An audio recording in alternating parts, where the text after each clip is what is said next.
빈틈없다. 단단하다. Matiz! The story of the Chevy Spark begins in the form of the Daewoo Matiz, a South Korean sibling of sorts. In 1998, Daewoo was seeking a replacement for the successful but nevertheless aging Tico. Throughout the next 4 years, Daewoo underwent a mini-fridge to jelly bean transformation into the Matiz, as the Tico stopped being produced in 2001. The design of the Matiz was taken from a Fiat 500 concept by Ital Design, which is kind of odd to think about. Knowing Daewoo, you would assume they would go for another Suzuki clone, and we would have possibly ended up with yet another rebadged version of the Geo Metro. Funnily enough, the reason why Daewoo were able to secure the rights to the design was because Fiat rejected it. The first generation Matiz, referred to as the M100, was offered in 3 trim levels, none of which are very interesting except for the fact that the ES trim came equipped with a rear spoiler. After all, when unleashing the 3 cylinders of fury, you need all the downforce you can get. The Suzuki-derived 0.8-liter engine made 48 horsepower and 52 pound-feet of torque. The vast majority of the Matizes were mated to a 5-speed manual transmission, but apparently there was also a 3-speed automatic transmission in some parts of the world. Personally, I have never seen an automatic Matiz in my home country of Romania. From my memory, the Matiz was always a dependable form of basic transportation. I remember several family friends having one as a backup car and using it every once in a while when their main car broke down. They were also very popular in Bucharest as winter beaters. I have fond memories of the Matiz as a kid, as it looked goofy and sounded angrier than it has any right to be. My parents and I would always joke about it sounding like a Porsche.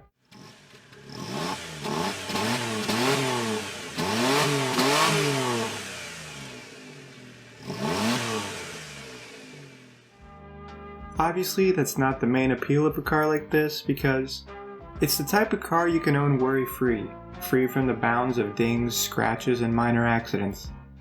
Not to mention, when going against European gas prices during the 2008 financial crisis, 44 miles per gallon combined sounds very compelling. Throughout the turn of the millennium, Daewoo started working on a facelift, referred to as the M150, which was then fully introduced by the year 2001. The new design was done in the UK and tried to modernize the Jelly Bean into the new era.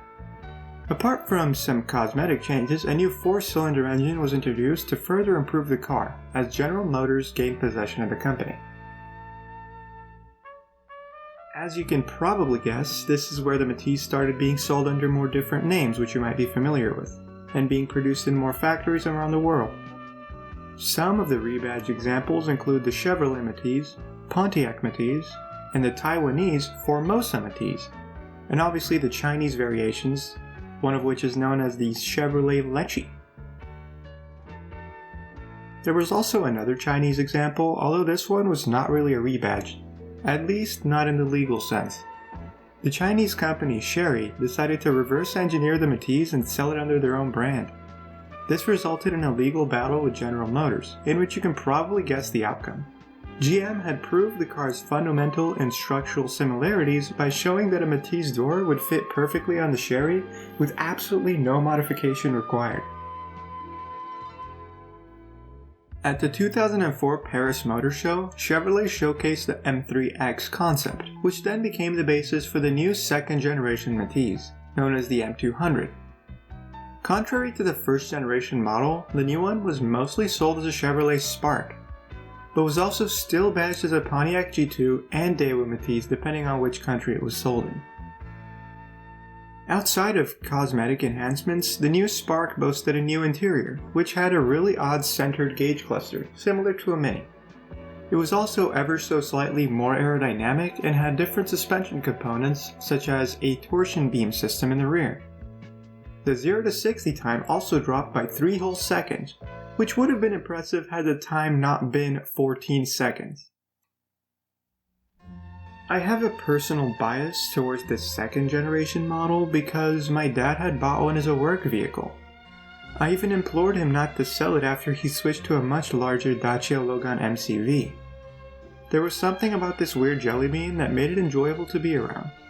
It had no particularly good traits, especially in comparison with other cars my family had at the time, but I simply enjoyed the comedic aspect of the Spark too much.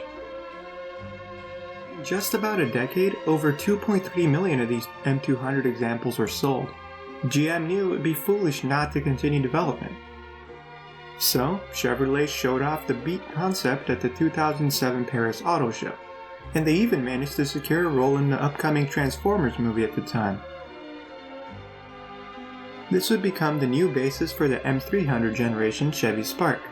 By 2010, the car was made available in Europe and Asia, and made its way into North America via Oregon and California in 2013.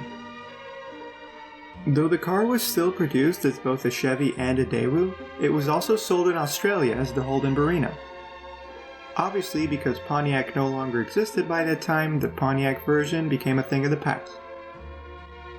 The new Spark outdid the older models in absolutely every way, especially in terms of safety, and was available in more than 130 countries around the world.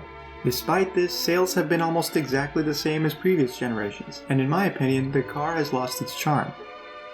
Perhaps producing a car to be extremely cheap is not the best course of action for Western countries, as most people looking for really cheap transportation will most likely resort to the used market.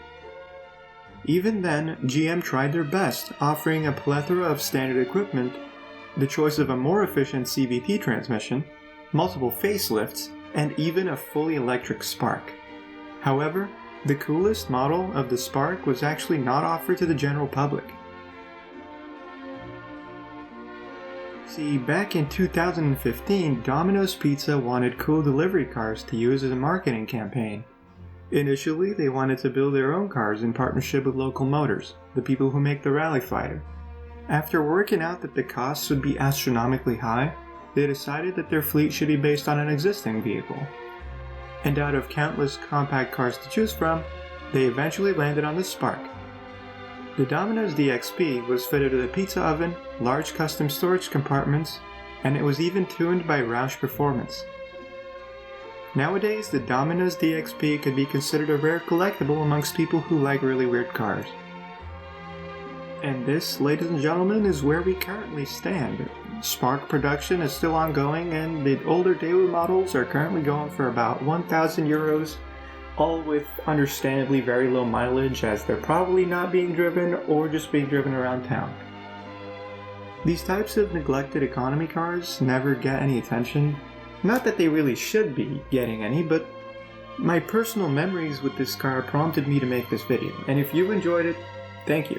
And also thank you for watching.